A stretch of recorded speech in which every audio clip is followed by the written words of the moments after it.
Actually, hindi nyo naman talaga kailangan to.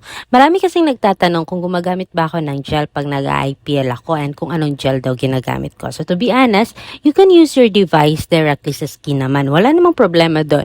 Pero if you are someone na medyo low ang pain tolerance, so putting a gel might help you lessen the pain. Kasi if you put it directly on a dry skin at hindi kayo nag-gel, tapos naka full intensity pa yung IPL device nyo, mas ramdam mo talaga yung pitik at yung init ng device without the gel. So what I use now is this Ice Age Soothing Gel.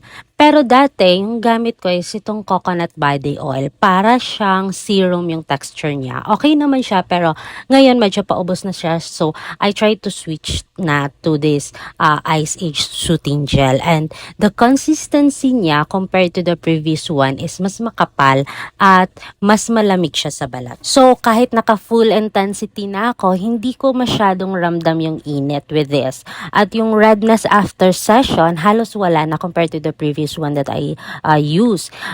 Kasi parang mas malamig talaga siya sa balatan. It helps soothe the skin while you're lasering. Plus, hindi lang siya for IPL ha. Pwede rin siya sa face to tighten up your pores, repair your skin barrier, and for just extra hydration. Pwede siya both for body and face carry. So, ayun lang. Hindi siya obligatory for me ha. But it's a lifesaver, especially for those low pain tolerance girlies na gusto pa rin mag-try ng IPL pero takot sa pain. Kasi I'd be honest, talagang meron kang mararamdaman dito. Masakit siya, medyo meron siyang kurot. But this gel helps you lessen up the pain. So if you wanna try this soothing gel, nandyan sa link down below. I also include the previous one na ginagamit ko if you're interested.